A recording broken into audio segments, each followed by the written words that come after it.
Today we're headed home, flying United's outstanding 737 MAX 8 in first class again on the Redeye from Denver to Baltimore. First order of business is a solid Orioles win at the spectacular home of the Colorado Rockies, Coors Field. We have about 7 hours from the end of the game until our departure, so we're in no hurry at all. Denver International Airport is notorious for conspiracy theories surrounding its features and history. Most of them are relatively explainable, so I won't dedicate too much time to those in this video. But one notable feature is this Bronco statue with eyes that light up red in the dark. I'm sorta glad it's still light out. Recently, Denver has had issues with its tram system malfunctioning, and with no other method of walking between terminals, passengers could get stranded for hours. Today, however, everything is running perfectly, and we sail through security and take the tram to Concourse B. We're very early, but that's no problem. The new United Club in Concourse B here in Denver will be the perfect place to get a bite to eat and drink and unwind for a few hours before the flight home. United Club one-time passes are usually $50 to $60 per person, and you of course need a same-day United boarding pass. You can also gain entry with a few of United's co-branded Visa credit cards. I cannot think of anywhere better to relax before the flight. Opening in September 2023, this 35,000 square foot club immediately became my favorite United Club in their network. It has a buffet with a solid array of food, certainly more of a robust selection than the O'Hare Club I last visited 8 months ago. This space features 2 completely separate bar areas across 2 levels, with inspiration from the local craft brewing scene. There's a more quiet area for relaxing, and of course the whole club offers spectacular views of the action on the ramp as the sun sets on the day. Some lounges are cold and sterile, but this new United Club is a warm, inviting, and relaxing space. I certainly hope this sets a new standard for United Clubs across the airline's network.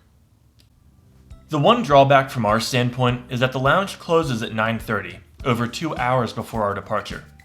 So eventually it's time to wrap things up and head down into the main concourse. With still over an hour until boarding, I take this time to explore Concourse B in its entirety. It's about a 10-minute walk across the terminal that spans over 2/3 of a mile. Denver is one of my favorite layover spots with all the big windows, ample seating, and abundance of shops and restaurants. And I just discovered this outdoor viewing deck on the west end of Concourse B, so I'll definitely be coming back here in the daytime. This concourse also features a lesser known but still publicly available second level, a good place to escape from the hustle and bustle of the main concourse if you don't have lounge access. Finally, right on time, it's time to head back to the gate to board our flight home. Waiting for us is this 1-year-old 737 MAX 8, the best short-haul product United has to offer. First-class passengers, along with anyone holding Premier Gold or higher status, board with Group 1. Waiting for us on board is a 16-seat first-class cabin where we'll spend the next 4 hours. Every United MAX 8 is equipped with the Next interior, United's new onboard hard product, with in-seat power and seatback entertainment. Waiting for us at the seat is a blanket for this overnight flight. These seats also come with an individual universal outlet as well as a USB charging port.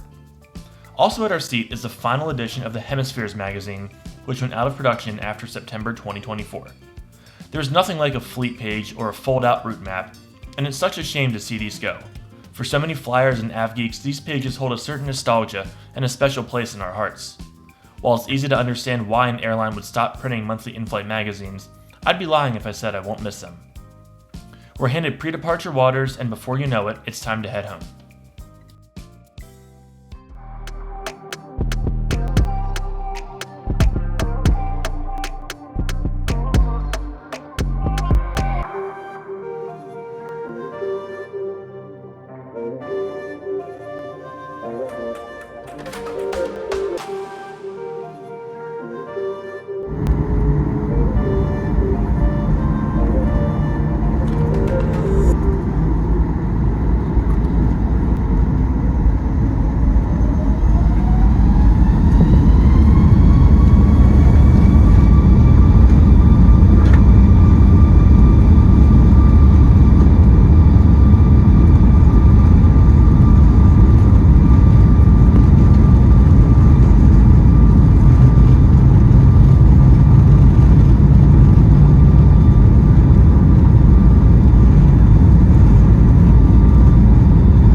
As we settle in for the flight ahead of us, it's time for the dinner service.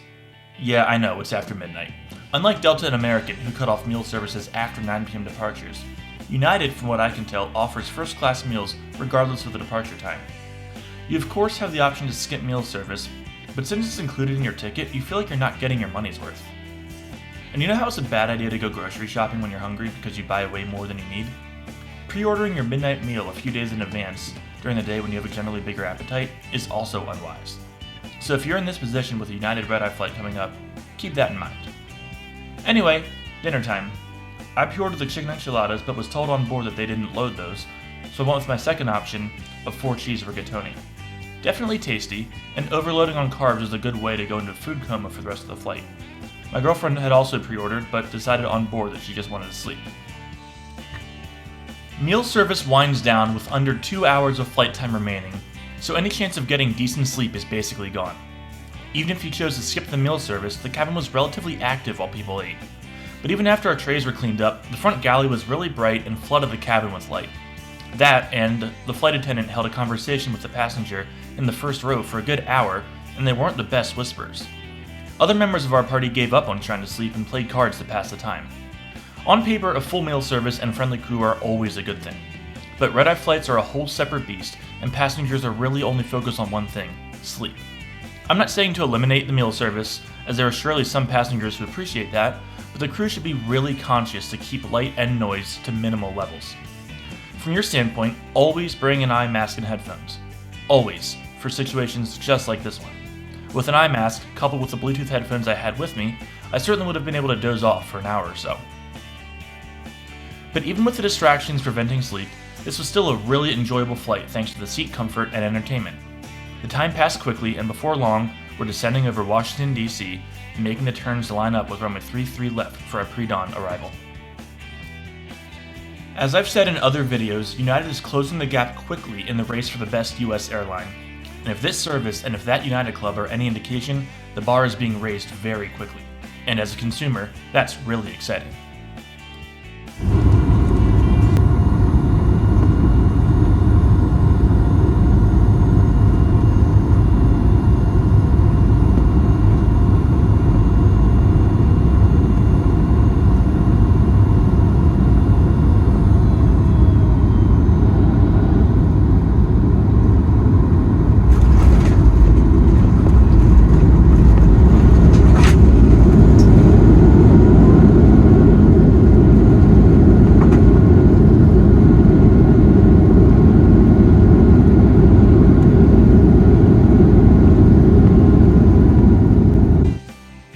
Redeye flights are never easy, and in addition to being prepared with your eye mask and headphones, be kind to yourself and try to make the next day as easy as possible.